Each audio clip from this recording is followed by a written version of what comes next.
এই অনুষ্ঠানটি শ্রোতাদের জীবন গল্প ভিত্তিক অনুষ্ঠান। এই অনুষ্ঠানে শ্রোতারা স্বেচ্ছায় নিজেদের জীবনের গল্প বলেন। শ্রোতারা যা এখানে বলেন তা সরেজমিনে ইনভেস্টিগেটেড নয়, সুতরাং সেদিক থেকে বিশ্বাস অবিশ্বাস একান্তই আপনার নিজের। সম্পূর্ণ বিনোদনমূলক এই অনুষ্ঠানটি আমাদের ব্যক্তিজীবনে কখনো কখনো শিক্ষণীয় ভূমিকা রাখে। এই অনুষ্ঠানে যারা আসেন স্বেচ্ছায় অংশগ্রহণ করেন। এই অনুষ্ঠানে কনফেস করবার পরে কিংবা জীবন গল্প বলবার পরে তার ব্যক্তি ও সামাজিক জীবনে কোনো বিরূপ প্রভাব পড়লে সেটার জন্য রেডিও কর্তৃপক্ষ দায়ী নয়। জীবন গল্প, জীবন গল্প, জীবন গল্প, জীবন গল্প, জীবন নাটকের চেয়েও নাটকীয়। আসসালামু আলাইকুম প্রিয় দর্শক এবং শ্রোতা। দর্শক বলছে আসলে ইউটিউবে আমাদের এই গল্পটা আপনারা অনেকেই দেখেন সেই অর্থে, এবং শ্রোতা তো আসলে রেডিওর তো শ্রোতাই হয়। তো সপ্তাহান্তে আমি আরজে কিবরিয়া আপনাদের সবাইকে আমন্ত্রণ জানাচ্ছি জীবন গল্পের আরো একটি অনুষ্ঠানে এবং আরো একটি পর্বে। আমি কথা বাড়াবো না, শুরুতেই আমার সঙ্গে যিনি আছেন তার সঙ্গে একটু পরিচয় হবো। কি নাম আপনার? নীলা। নীলার বয়স কত? 28। শুরু করেন একেবারে ছোটবেলা থেকে, যেখান থেকে বলার আছে। আমার মার যখন বিয়ে হয়, বিয়ে হওয়ার পরে যখন বাপের বাড়িতে চলে যায়, মানে আমার বাবার বাড়িতে, তখন আমি আমার মায়ের 7 মাসের পেটে, যেটা আমার নানুর কাছ থেকে আমার শোনা। তো আমার নানুর বাড়িতে আমি জন্ম হই। আমার বাপটা তো একটু মানে জুয়ারির নেশা ছিল, তো আমার মাকে ঠিক মতন দেখতো না, মানে খাওন দিত না। একটা বাচ্চা পেটে নিয়ে একটা মহিলা যদি না খেতে পারে তার কতটা কষ্ট হয় সেটা উনি নিজেই জানে। তো আমার নানুর বাড়িতে চলে যায়। চলে যাওয়ার পরে আমার নানুর বাড়িতে আমি মানে দুনিয়াতে আসি।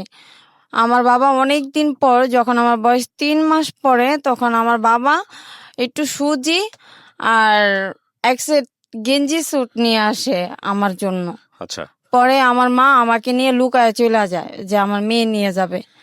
তো আমার মামুদের আশা ছিল যদি আমি ছেলে হইতাম, মানে এটা তাদের কথা, যদি আমি ছেলে হইতাম তাহলে হয়তো আমি কোনো রোজগার করতাম। মেয়ে তো বিয়ে শাদী দেওয়া লাগবে, টাকা পয়সার বড় অ্যামাউন্টের ব্যাপার। তো আমাকে 7 মাসের করে আমার বাবার বাড়িতে দিয়ে আসে। তখন আমার বাবা অন্য জায়গায় বিয়ে করে। ওই সৎ মার যে মা ছিলেন মানে আমার নানুই হয় হিসাবে। তো আমার নানুরা, ওই আমার দাদি, এরা সবাই মিললে মানে ভিক্ষা করতো আর কি, আমাকে নিয়ে ভিক্ষা করাতো। তো একসময় আমার খালার বাড়িতে মানে ভিক্ষা করতে করতে মানে আমার খালার বাড়িতে চলে যাই। আমার খালায় আমার দেখে কাইন্দা দেয় যে তোর এই অবস্থা কেন। পরে আমার খালা কারোর কাছে কিছু বলে না, মান সম্মানের ভয়। পরে এসে আমার খালা আমার ভাত খাওয়াইছে। ভাত টাত খাওয়ানোর পরে আমার খালা জিজ্ঞেস করছে যে এই ব্যাপারে তোর মা জানে? আমি কই না, মা জানে না, মা শুধু বাবার কাছেই দিয়ে দিচ্ছে। তারপরে আমার খালার কাছ থেকে নিয়ে গেছে। নিয়ে যাওয়ার পরে খালা বলছে যে ঠিক আছে, আমি তোর বাবার সাথে কথা বলবো। পরে বাবার সাথে মনে হয় না যে আর বলা হয়েছে। তো আবার আমি ঘুরা ঘুরা খালার কাছে চলে গেছি। আমার এই খালা আর আমার নানু খুব আদর করতো। তো আমার খালার কাছে যখন আমি চলে যাই, তখন আমার সৎ মা কেমন একটা ব্যবহার করতো আমার সাথে, মানে ওনার মেয়েই না আমি, যতচ ওনার রক্তের না, ওনার পেটের না, তো আমাকে তো আর গ্রাহ্য করবে না। আর ওনাদের তো সন্তান আছে, আমার যে বোনগুলাই ওরা আছে, তো আমি ওদের সাথে খুব মিশুক হতাম, খুব মিশুক, কিন্তু আমাকে দেখতে পারতো না। কেমন একটা ব্যবহার করতো আমার সাথে, অসহায়ের মতন বসে থাকতাম। ছোট তো খুবই অসহায়ের মতন বসে থাকতাম, মানে ঠিক মতন খাইতে পারতাম না, একটা জামা পরতে পারতাম না, মানুষের বাসায় জামা কাপড় পরতাম। বাবা একবেলা রিক্সা চালালে আরেক বেলা ঠিক মতন কাম কাজে যাইতো না। জুয়ারির টেবের নিশা, উনি জুয়া খেলতে খেলতে, আমার বড় মা তখন বাইচা ছিল, বড় মা যে কিছু জায়গা ছিল, দাদুর যে জায়গা ছিল, ওইগুলা বিক্রি করে দিত একটু একটু করে। তো এমন করতে করতে আমি খালার বাড়িতে যখন চলে যাই, খালা আমাকে রেখে দেওয়ার পরে আমার খালা একজনের বাসায় কাজে দেয়। তো আমার তো ছোট মন, মানে পড়ালেখার দিকে অতটা ছিল না, কেউ গার্ডিয়ান করতো না। গার্ডিয়ানের যে মায়ের যে ভালোবাসা, একটা বাবার যে ভালোবাসা, ওই ভালোবাসাটা আমি পাইতাম না। ওইখান থেকে আমাকে মানুষের বাসায় কাজে দিয়ে দেয়, আমার খালা মানুষের বাসায় কাজে দিয়ে দেয়। তো ওইখান থেকে আমি মানে চলে আসি, ভালো লাগে না, চলে আসি, আবার বাবার বাড়িতে যাই। বাবার বাড়ির থেকে আমাকে দারোগার বাসায় কাজে দেয়, আমাদের যে এলাকার যে একটা দারোগা বলে, ওনার বাসায় কাজে দেয়। ওনার বাসার থেকে আমাকে সায়দাবাদ যে বাসায় ওইখানে কাজে দেয়, ওনার মেয়ের বাসায়। তো আমি ছোটকালে মিঠাই খুব পছন্দ আমার, ওই মিঠাই আমি খাইতে গেছিলাম। তো ওনার স্বামীর কাছে বিচার দিছে যে মেয়েটা মিঠাই খাইছে। তো ওনার স্বামী আমাকে খুব ধমকি দিছে, ভয় টয় দেখাইছে যে তুমি মিঠাই খাইছো কেন? আমি কি আমার খেতে মন চাইছে, আমি খাইছি। তো আমার তো ওই মুহূর্তে আমার ওটা কাজ করে না যে আমার এটা খাওয়াটা ঠিক হবে না, আমি তো খুব ছোট, আমাকে কেউ ছিল না দেখার মতন। পরে এসে আমাকে বলে যে তুই বাসা থেকে বাইরে হয়ে যাবি। আমি ছোট, আমি কোথায় যাব, ঢাকা শহর চিনি না, কয় জানি না কোথায় যাবি। হুম। তো আমি এটা বুঝতে পারতাম না যে হয়তো উনি আমাকে মনের থেকে বলে নাই। তো আমাকে মরিচ আনতে দিছে, ওই জিনিসটাই আমার মাথায় কাজ করতেছে যে উনি তো আমাকে বাসা থেকে বাইরে যেতে বলছে, তাহলে আমি চলে যাই। তো কমলাপুর গিয়ে বইসা রইছি। তো কমলাপুর গিয়ে বইসা রইছি, আমার খুব ক্ষুধা লাগছে, কি খামো, মানুষের এখানে চায়া খাইতাছি, যে আমার একটু রুটি দেন। হ্যাঁ। তো একটু রুটির বদলে সে আমাকে বলছে যে চল আমার বাসায় যাবি। এই অপরিচিত লোক? হ্যাঁ। তো আমি বলছি যে কেন আপনার বাসায় যাব, চিনি না। কয় চল তোকে রুটি দিব, ভাত দিব, সাথে জামাও দিব, তুই কি ছিঁড়া একটা জামা পরে রইছিস। তখন বয়স কত আপনার? আমার বয়স তখন 8। পরে বাসায় যখন ডাকছে, তো আমি বলছি যে না আমি যাব না। মানে ওইটা আমার একটু মাথায় কাজ করতো যে ওনার সাথে আমার গেলে আমি জানি না কি হবে। হুম। তো উনি আমাকে খুব আদর করে, মানে ভালোবাসা দিয়ে আমাকে একটা কোক কিনা দিছে। কোকের মুখখানা আবার উনিই খুলছে।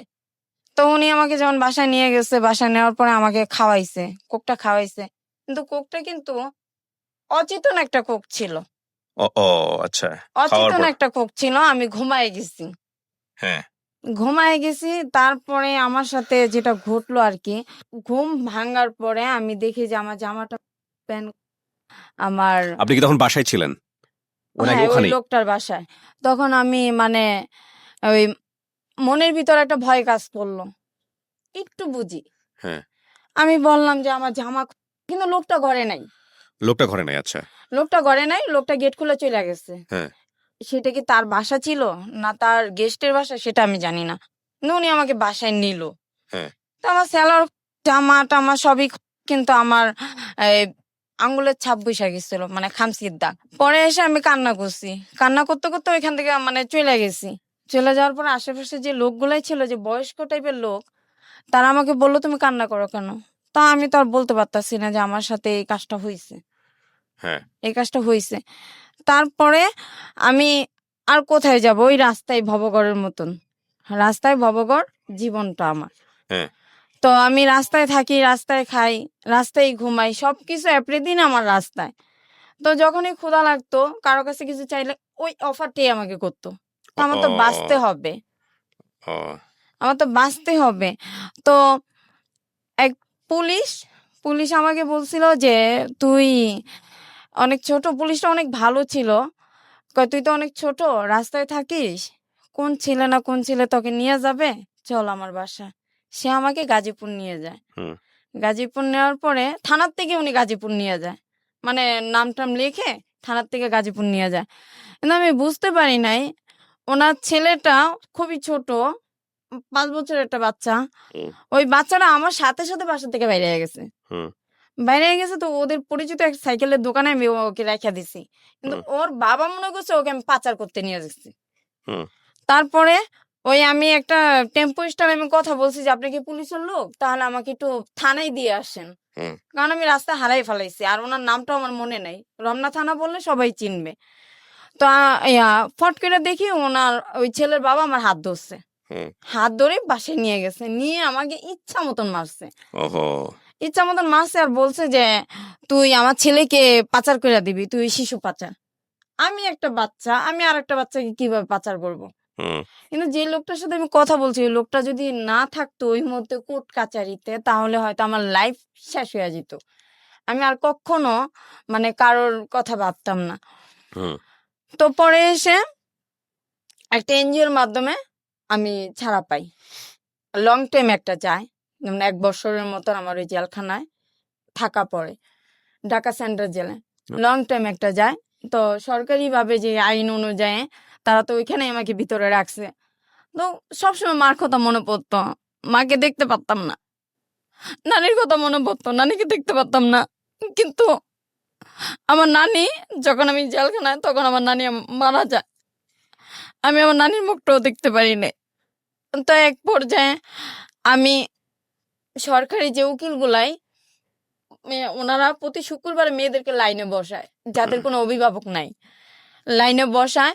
তো আমি একটা উকিলের পায়ে ধরে কানলাম আর বললাম যে, স্যার আপনি যদি আমাকে একটু সহযোগিতা করেন। তখন আমার বয়স 8 বছরের থেকে 9 বছরে পা দিছি আমি, যে যদি আমাকে একটু সহযোগিতা করেন, আমি শিশু বাচ্চা, আমি তো এসব করি নাই। তো বলছে যে ঠিক আছে, আমি তোমার জন্য আমি চেষ্টা করব, তার আগে তোমাদের গ্রামের ঠিকানা বলো। তা আমি এগুলা যখন বললাম, কিন্তু তখন আমাদের, এখন যে গাজীপুর, তখন আমাদের জেলাটা ছিল ময়মনসিংহ তখনকার। তো ওনারা সব বিস্তারিত বার করে তখন আমার নানুর বাড়িতে একটা চিঠি যায়।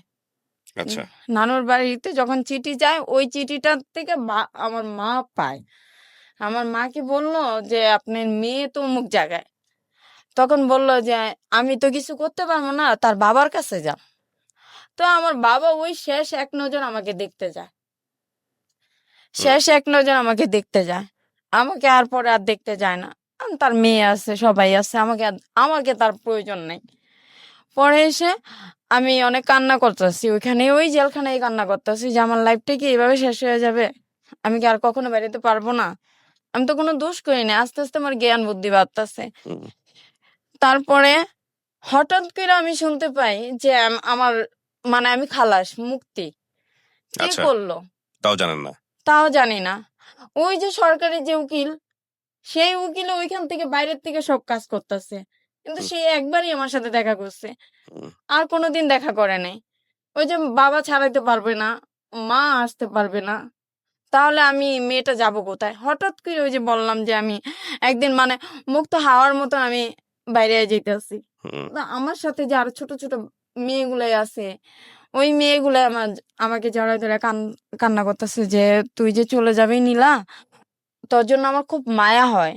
আমি কেউ যদি, আল্লাহ যদি বাঁচায় রাখে, তাহলে এমনও হতে পারে ঘুরতে ঘুরতে এইগুলো দাদা আবার দেখা হইতে পারে। প্রিয় শ্রোতা, আমরা এই জায়গাটায় ছোট্ট একটা বিরতি নেব এবং বিরতির পর আবারও ফিরে আসবো জীবন গল্পে। যাওয়ার আগে আপনাদেরকে বলতে চাই, ঢাকা এফএম এর আরো একটি ইউটিউব চ্যানেল, যেখানে আপনারা জীবন গল্প এগুলো দেখতে পারবেন।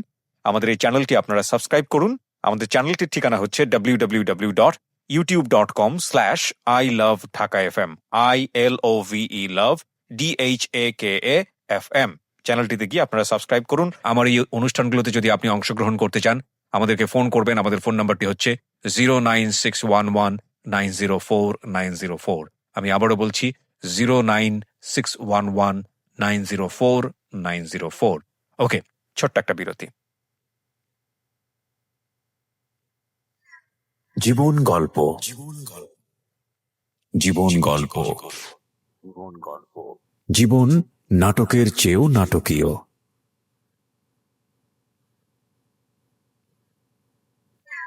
জীবন গল্প, জীবন গল্প, জীবন নাটকের চেয়েও নাটকীয়। Welcome back once again. প্রিয় শ্রোতা, আপনারা শুনছেন জীবন গল্প। আমি আরজে কিবরিয়া আপনার সঙ্গে রয়েছি। আমার এই অনুষ্ঠানগুলোতে যদি আপনি অংশগ্রহণ করতে চান, আমাদেরকে ফোন করবেন। আমাদের ফোন নাম্বারটি হচ্ছে 09611904904। আমি আবারও বলছি 09611904904। ওকে, আমরা যেখানটায় ছিলাম তারপর। তো পরে এসে আমি ক্ষুধার যন্ত্রণায় বাইরে বাইরে থাকি, ছিন্নমূল ক্লাবে থাকি। ছিন্নমূল ক্লাবে যখন থাকি, তখন রমনা পার্কে এসে ফুল বিক্রি করতাম, পানি বিক্রি করতাম। কিন্তু ওই যে খারাপ যে কাজটা, ওই কাজটা যেতে চাইতাম না, কিন্তু বাধ্য হয়ে আমার যাওয়া লাগতো, খাইতে পারতাম না। তখন আপনাকে নিজে থেকেই যেতে হতো? হ্যাঁ, তখন নিজের থেকে যেতে হতো, হুম, বাধ্য হয়ে যেতে হইতো। দেখা গেছে যে ফুল বিক্রি করতাম, ছেলেরা গায়ে হাত দিত, হুম, মানে ভালো লাগতো না, ছোঁয়াগুলোই ভালো লাগতো না, কেমন জানি লাগতো। তো আমার সাথে একটা ছেলে আমার সাথে প্রেম করতো, ওই রমনা পার্কে একটা ছেলে প্রেম করতো। ওই ছেলে আমাকে রাত্রে থাকার জন্য অফার করছে যে হুম, তুই আমার সাথে রাতে থেকে যাবি, তোকে আমি সকালে ভাত খাওয়াই দিব। হুম। একটা মেয়ে তো ভাতই চায়, থাকার জন্য তো আর কোনো কিছু চায় না, খাবারই তো চায়। তো আমার খুব ক্ষুধা লাগছে, আমি কই ঠিক আছে, তাহলে তুই আমাকে রাতে ভাত খাওয়াবি, আমার খুব ক্ষুধা লাগছে। কয় হ্যাঁ তোকে খাওয়াবো, তুই আমার সাথে থাকবি। আমি কই ঠিক আছে আমি তোর সাথে থাকবো, কিন্তু তুই তোর সাথে যে আরো কয়েকটা পোলাপান আছে বাজে পোলাপান, ওদেরকে বলিস না, তাহলে ওরা আমাকে মার মার দিবে, বলিস না। তো ওই রমনা পার্কের যে অপর সাইডে একটা নতুন করে সাত সিস্টেমের একটা বিল্ডিং হইতাছিল, হুম ওইখানে এখন বর্তমানে ফুল টুল বিক্রি করে। ওই শিশু পার্কের যে মাঝামাঝি যে রোডটা, ওই সাইডে ফুল বিক্রি করে। ওই ছাদে ছোট্ট কইরা ছাউনির মতন বাঁশ দিয়ে মানে ঘর বানাইছে কোনো মতো। হুম পরে এসে আমাকে ওইখানে নিয়ে গেছে। তো আমি তো জানি না যে কি হতে চলছে আমার সাথে। পরে এসে ওই ওই ছেলে তো আমার সাথে তো তার যে আরো যে মানে সাঙ্গ গুলাই আছে, যে বন্ধুরা আছে, তারা আমার সাথে আমারে শুধু শুধু লাঠি এনে ইচ্ছা ওরম মায়ের। তো পরে এসে আমি কই যে আমার মারলেন কেন? কয় তুই ওর সাথে আসছিস কেন? আমি কই ও ও তো আমাকে নিয়ে আসছে। কয় ওই আমারে পাঠাইছে। আমি কই ওর সাথে তো আমি কোনো খারাপ কিছু আচরণ করি নাই, আর তোমাদের সাথেও তো করি না, তো বিনা দোষে কেন আমারে মারলা? হুম আমি কি করছি? আমার একটা পার্ট দেখাও যে আমি এই কাজটা করছি, কিংবা তোমাদের সাথে খারাপ ব্যবহার করছি, কিংবা তোমাদের কোনো কিছু করছি, তার একটা ক্লু আমাকে দেখাও। দেখাতে পারতাছে না। মতলব ওর সাথে গেলি কেন? ওর সাথে শুইছিস কেন? আমি কি আমার পেটে খিদা রে, আমার তোরা বাদ দে, নাহলে একটা কাজ দে, মারিস না। হাতে ধরি পায়ে ধরি, কে শুনে কার কথা? মানুষের ভিতরে তো মানুষ থাকে না, নিষ্ঠুর। পরে এসে আমি অনেক কান্না করছি, মায়ের খেয়ে বইসা রইছি। দুই হাঁটুতে হাতে অনেক ব্যথা করতেছে, ব্যথার ওষুধ কিনা দেওয়ার মতন কোনো মানুষ নাই। খোঁড়াইতে খোঁড়াইতে লোকেদের কাছে 2 টাকা 3 টাকা করে চাই যে ভাই আমারে 2টা টাকা দেবেন, আমি ওষুধ কিনবো। আমার ওষুধ কেনার টাকা নেই। কিন্তু কয়জন আছে ভালো, আর কিছুজন আছে খারাপ। সমাজের ভিতরে যে আমি আমি আমি যে বেঁচে আছি, এটাই সবচেয়ে বড় কথা। আমি টিএসসিতে গেছি, টিএসসি তো তখন অন্যরকম ছিল। টিএসসিতে গেছি, ছাত্রছাত্রীদের কাছে টাকা চাইতেছে, তাদের ভিতরে একটা ছেলে হয়তো ভালো পড়ছে, আমারে নিয়ে ডাক্তারখানায় নিয়ে দেখা ওষুধ কিনা দিছে, পেট ভরে ভাত খাওয়াইছে, নতুন জামা কিনা দিছে। কিন্তু সবাই তো আর সবার মতন হয় না। তারপরে রাত আসে, কোথায় যাব কোথায় ঘুমাবো? ঘুরতে ঘুরতে গুলিস্তান গিয়া ঘুমাই। গুলিস্তানে আরো যে মেয়েরা আছে ওদের সাথে মিশা ঘুমাই। কিন্তু ওই যে বড় বড় যে ছেলেগুলাই, তারা তো উত্তপ্ত করে, জামা ধরিয়া টান দেয়, ঘুমের ঘরে এইসব মানে দেয়। যদি না যাই, মুখ চাইপা ওই স্টেডিয়ামের উপরে উঠায়, যে ইগুলাই থাকে যে কার্নিজের উপরে উঠায়, উঠায়া জোর করে জোর জবরদস্তি করে। আমি কই ভাই আমার ছাইরা দাও, আমার ভালো লাগে না। হয় ভালো একটা সুন্দর জীবন দাও, নইলে আমার ছাইরা দাও, ভালো লাগে না এইসব কাজ, ভালো লাগে না। কয় রাস্তায় ঘুমাস কে, বাড়িঘর নাই? আমি কি বাড়িঘর তো আমি চিনি না, আমি তো ঢাকা কাজে আসছিলাম, বাড়িঘর তো চিনি না, তখন কিন্তু বাড়িঘর চিনি না আমি।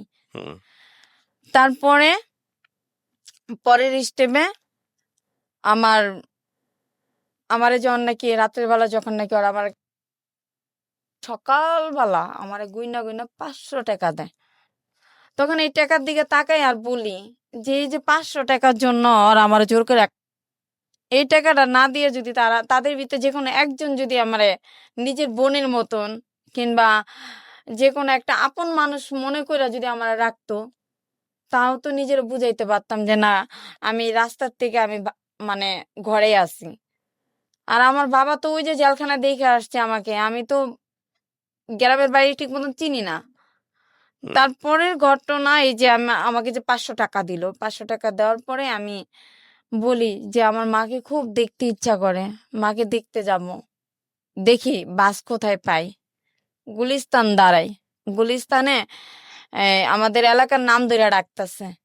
তো আমি গেছি, গিয়ে পলায়া পলায়া পলায়া ঘরের হাইসের পিছনে, মাটির গর্ত হাইসের পিছনে পিছন দিক দিয়ে দাঁড়ায় রইছে। আমার নানু দেখা কাইন্দা দিছে। এটা হলো আমার নানু, হলো যে প্রতিবেশী যে নানু, ওই নানু দেখা কাইন্দা দিছে। আর বলে যে তোর তো নানু নাই, নানু তো মারা গেছে। তখনও আমি কিন্তু খুব ভয় পাইতাম যে মামা যদি থাকে তাহলে হয়তো আমাকে মার দিবে। পরে এসে আমি বলি যে নানুর কবরটা কোথায় দেওয়া হয়েছে, আমাকে একটু দেখাবা? কই চল দেখাই। পরে পিছনে নানুর কবর। আমি কই যেই নানু আমার বুকে আগলায় রাখছে, যেই নানু আমার মার বিয়ে হওয়ার পরে নানু আমার সবসময় কাছে রাখছে, সেই নানু এই দুনিয়ার থেকে নাই, তাহলে তো এইখানে আমার আশা হবে না। মা আছে, মা পরের সংসারে, মা তো আর আমাকে দেখবে না, মা তো আর আমাকে কাছে ডাক দিবে না, আগের মতন ভালোবাসবে না, কারণ ওনার এখন এক ছেলে এক মেয়ে। আগের মতন করে আমাকে বলবে না যে আয় ভাত খেয়ে যা। তারপরে আমি বাড়ির থেকে চলে আসি, মনে একটা বড় আঘাত পাইছি। বাবার সাথে একবার গিয়ে দেখা করছি, ওইখান থেকে যাওয়ার পথে বাবার সাথে দেখা করছি। বাবারে বললাম যে বাবা, আমি যদি তোমার মেয়ে হয়ে থাকি তাহলে আমার জন্য একটু কিছু হইলেও তুমি রাখো, যেন আমি শেষ বয়সে যেন আমি এখানে এসে থাকতে পারি। আমার বাবা বলে যে তুই আমাকে 5,000 টাকা দে, আমি তোর নামে জায়গা রেজিস্ট্রি করে দে। হুম। আমি কি বাবা ওই টাকা আমার কাছে দেওয়ার মতো সামর্থ্য নাই, আমার কাছে নাই বাবা, আমি দিতে পারবো না। সৎ ভাই বোন গুলো আমার দেখতে পারে না। লাস্টে মানুষ বলে যে তুই এইখানে এসে কি করবি, এখানে তো তোর দেখতেই পারে না, তোর আরো খারাপ বলে। আমি জানি না যে তুই ঢাকা কি করিস, কিন্তু আমরা জানি গ্রামে তুই ভালো, গ্রামে তো তুই একদম ফ্রেশ, কিন্তু তোর তো সমস্যা করে তোর সৎ ভাই বোন গুলো, ওরা তো তোকে দেখতে পারে না। মনে হয় যে যে বাবার যে সম্পত্তি গুলো আছে ওদের প্রতি তুই মানে আকর্ষণ করিস, ক্রাশ করিস, এই জন্য। আমি বলি যে না, আমার এইদিকে কোনো আকর্ষণ নাই, যদি বাবা নিজের মনের থেকে না দেয় আমার কোনো দাবি নাই, কিন্তু আমার বাবা ওই দুনিয়াতে তো যাবে। আমি একটা এতিম, না পাইছি মায়ের আদর, না পাইছি বাবার আদর, আমি তো একটা এতিম। বাবা তো একটা এতিম মেয়ে মনে করে আমার জন্য একটু জায়গা রাখতে পারে। তারপরে ওইখান থেকে আমার আস্তে আস্তে আস্তে আস্তে আমি আমার জেল জগৎ, রাস্তায় তো ঘুমাই, কখনো পুলিশে ধরে নিয়ে যায়, কখনো পুলিশে মারে, এমনি সেমনি করতে করতে আমার 2015-তে আমি আসি লাস্ট ফিনিশিং। 2015 থেকে আমি আবার জেলখানার থেকে আসি। যথচ আমরা খারাপ মেয়ে, আমরা রাস্তায় থাকি, মানে সমাজের মানে আমাদের জন্য সমাজের সমস্যা হয়ে যায়। আমাদের জন্য ভালো ভালো মেয়েদের নাকি বলে ইফটিজিং করে, তাহলে যদি আমাদের জন্য যদি ভালো ভালো মেয়েদের ইফটিজিং করে, তাহলে 5 বছরের বাচ্চাদের কেন রেপ করে? আমরা তো ইচ্ছা করে রাস্তায় নামি নাই, পেটের দায়ে পেটের ক্ষুধায় রাস্তায় নামছি, কেউ তো আর আমাদের ভালোবাসে নাই, নিজের মনে করে। তারপরে যখন জেলখানার থেকে 2015-তে ভাইয়াই একটা ছেলের সাথে আমার রিলেশন হয়, এই জগৎ থেকে, এই খারাপ জগতের থেকে সম্পর্ক হয়, আমাকে বিয়ে করে। বিয়ে করার পরে আমার বিয়ের 1 বছর ঘুরতে পারে নাই, ও আরেকটা মেয়ের সাথে রিলেশনে জড়ায় গেছে। আমি ওর হাতে ধরছি, পায়ে ধরছি যে ভাই আমারে তুই ডাইল ভাত খাওয়ায় ঘরে রাখ, আমি এই কাজে যাব না, এই কাজে আমার ভালো লাগে না, এই কাজটা আমার কাছে একটা নরকের মতন লাগে, আমি যাবো না, তুই আমার ডাল ভাত খাওয়া, আমি ঘরে থাকি, আমি নামাজের চূড়া জানি না, তুই আমারে শিখাবি, আমি শিখতে চাই, তুই আমার স্বামী, তো তুই আমারে শিখাবি। কে শুনে কার কথা? আমার স্বামী গাড়ি চালায়, 2 দিন পর 3 দিন ঘরে আসে, আর ওর মার কাছে বলে যে অত সন্তান হইব না, ওরে দেশের বাড়িতে নেওয়া যাবে না, ওদের দেশের বাড়ি আবার বরিশাল, ওকে দেশের বাড়িতে নেওয়া যাবে না। আমি কই কি যে ভাই আবার সন্তান হবে, ডাক্তারে বলছে তুই যদি ঠিক মতন ঘরে আসিস, ঠিক মতন যদি স্বামী স্ত্রী যে একটা সম্পর্কই তো তুই আমার সাথে করিস না, তাহলে আমার সন্তান কিভাবে হবে? প্রিয় শ্রোতা, আমরা এই জায়গাটায় ছোট্ট একটা বিরতি নেব এবং বিরতির পর আবারও ফিরে আসবো জীবন গল্পে। যাওয়ার আগে আপনাদেরকে বলতে চাই, ঢাকা এফএম এর আরো একটি ইউটিউব চ্যানেল যেখানে আপনারা জীবন গল্প এবং সিক্রেটস অনুষ্ঠানের ভিডিওগুলো দেখতে পারবেন। আমাদের এই চ্যানেলটি আপনারা সাবস্ক্রাইব করুন। আমাদের চ্যানেলটির ঠিকানা হচ্ছে www.ecom youtube.com/I love Dhaka FM, ILOVE love DHAKA FM চ্যানেলটিতে গিয়ে আপনারা সাবস্ক্রাইব করুন। আমার এই অনুষ্ঠানগুলোতে যদি আপনি অংশগ্রহণ করতে চান আমাদেরকে ফোন করবেন। আমাদের ফোন নাম্বারটি হচ্ছে 09611904904। আমি আবারও বলছি 09611904904। ওকে, ছোট্ট একটা বিরতি। জীবন গল্প জীবন গল্প জীবন নাটকের চেয়েও নাটকীয়।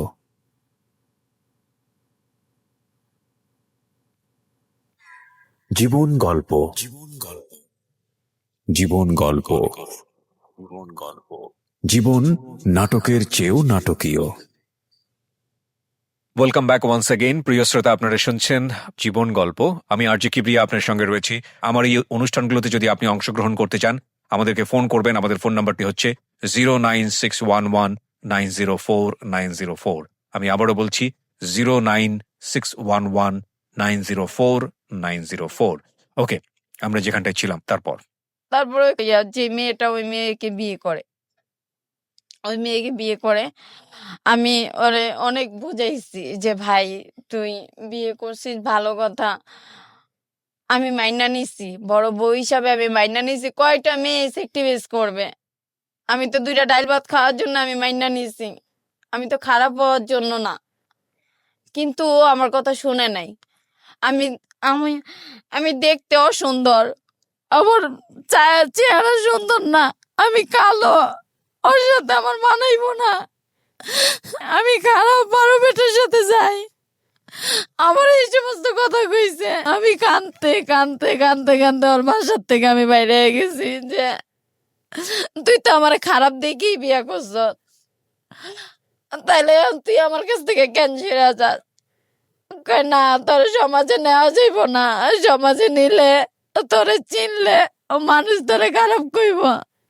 আমি কই তুই তো আমার স্বামী, তুই কবি আমার মানুষটা বলবি যে আমার বউ, আমি বিয়ে করছি ভালো হয়ে গেছে গা।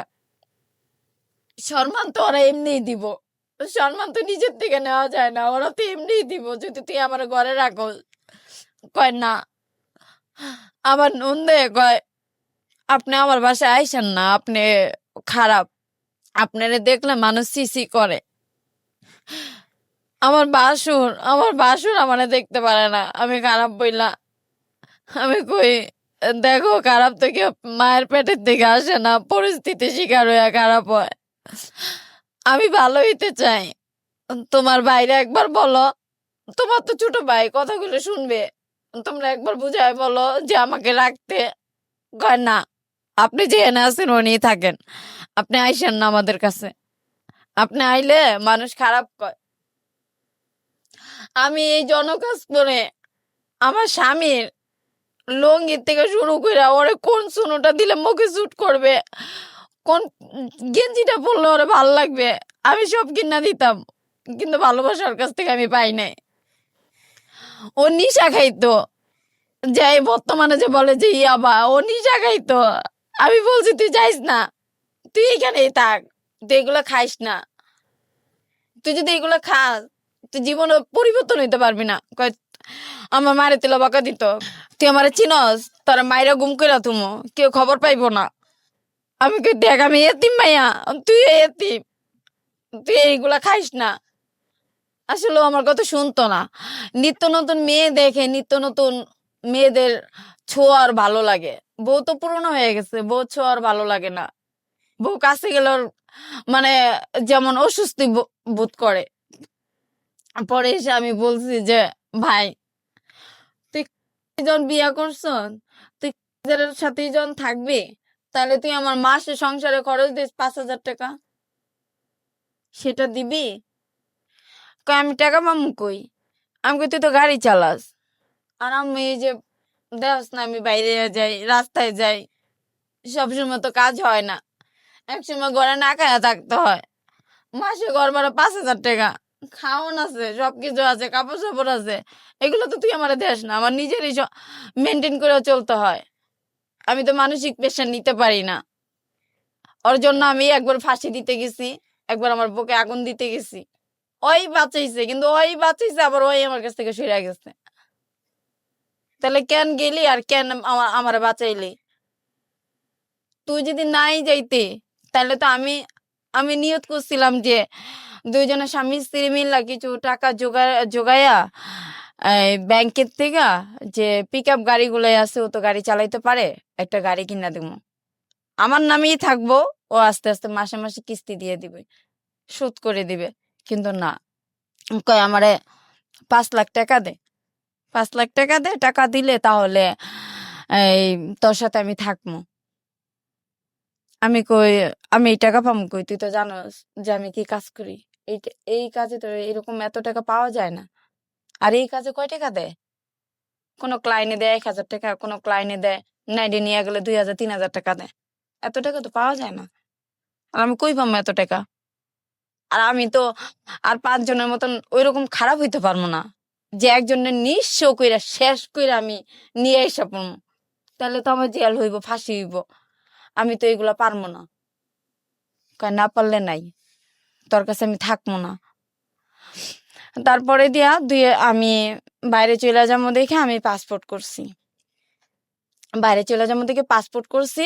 2017-তে আমি যাইতে পারি নাই, কারণ আমার ভিসার মেয়াদটা আছে 1 দিন। আমি যাইতে পারি নাই। পরে আবার নতুন করে আবার পাসপোর্ট আর ভিসা এগুলা সব ঠিকঠাক করছে। ঠিকঠাক করার পরে অন্য অফিসের থেকে আমি গেছি সৌদি 2018-তে। তখন আমার মা বোন সবাই ঢাকা থাকে। তখন আমার মা বোন জানতো না যে আমি এই কাজ করি। ওদের সাথে বছরে একবার গিয়ে আমি দেখা করতাম, নাহলে মাসে একবার গিয়ে দেখা করতাম। এত লম্বা হিস্টোরি, সবকিছু মেমোরিতে থাকে না। যেগুলো মনে আছে আমি সেগুলোই বলতেছি। তারপরে আমার মা বোন আমি নিয়ে আসছি। এখানে আবার একটা ঘটনা ঘটছে যে আমার ছোট ভাই আবার একটা কাজ করছে। ওই ছোট ভাইয়ের জন্য আমি, আমার ছোট বোন, আমার মামানি জেলখানায় গেছি। কারণ আমি তো জেলখানায় গেছি, জেল জগতের অবস্থা আমি জানি, কিন্তু ওরা তো কখনো জেলখানায় যায় নাই। ওই ভাইয়ের জন্য আমাদের জেলখানায় নিয়ে গেছে। জেলখানায় নিয়ে গেছে, তোর ভাইরে ধরায় দে, নইলে ও টাকা দে। তা আমরা বললাম যে ভাইরে ধরায় দিব, আমরা ওই টাকা কোথায় পাবো? আমাদের কাছে টাকা নেই। আমার জিজ্ঞেস করে, ও তোর কি হয়? আমি কি আমার ভাই হয়? কয় তোর কেমন ভাই? আমি কই আমি আগের সংসারের। এটা তোমার বলতে হবে। পরে আমার ছোট বোনরে ইচ্ছারম দারোগায় হাতে লাঠি দিয়া, মোটা যে লাঠিগুলো এগুলা দিয়ে বাড়ি দিছে। আর ওই দারোগায় আমার মাঝরাই তো ঘুমেতে উঠায় নিয়ে আমারে কয়, তোর ভাইরে আইনা দে, আর নইলে তোরা জেলে পচবি। তখন আমি বলি, অন্যায় ভাই করছে, আমরা অন্যায় করি নাই। তো এইখানে যে অন্যায় করছে আপনারা তারে খোঁজেন। আচ্ছা, আপনার নামটা যেন কি বলছিলেন? নীলা। নীলা, আমি খুব সংক্ষিপ্ত করে কিছু প্রশ্ন আপনাকে জিজ্ঞেস করি। আপনার বর্তমান কি আপনি একই পেশার সঙ্গে যুক্ত আছেন? জি জি এখন আছেন। জি। আপনার এই পেশাতে নিশ্চয়ই ভালো লাগে না? না। তো আপনি এখান থেকে বের হয়ে গার্মেন্টসে যান না কেন? গার্মেন্টসে কাজ করলে তো পারেন। গার্মেন্টসে কাজ করলে শিক্ষাগত যোগ্যতা লাগে, যেটা আমার ভিতরে নাই। আচ্ছা, বাসা বাড়িতে কাজ করতে গেলে দেখা গেছে ছেলে একা থাকে, গায়ে হাত দেয়। অফিসে পিয়নে চাকরি করব, একটা ফাইল একটা স্যারের কাছে দিয়ে এখানে কি লেখা আছে আমি পড়তে পারবো না। মাসে যদি আমার খাওয়া দাওয়া নিয়ে 20,000 টাকা খরচ যায়, আমি এই 20,000 টাকা আমি কোথায় পাবো? না তারপরেও আমি আপনাকে একটা কথা বলি, আপনি যদি চেষ্টা করেন এখান থেকে বের হয়ে আসার জন্য, নিশ্চয়ই আল্লাহ আপনাকে পথ দেখাবে। চেষ্টাটা করতে হবে, 1। আর 2 নাম্বার যেটা, সেটা হচ্ছে দেখেন এই জায়গাটা কিন্তু অনেক রিস্কি। আপনি যে কাজটা করেন এটার যে হেলথ কিছু ইস্যু আছে, স্বাস্থ্যগত কিছু বিপজ্জনক ঝুঁকিপূর্ণ একটা জায়গা, এটা জানেন আপনি? হ্যাঁ জানি। আচ্ছা, তাহলে এই ঝুঁকিপূর্ণ জায়গাতে যেভাবে স্বাস্থ্য ভালো রাখতে হয় সে বিষয়ে আপনি সচেতন থাকবেন।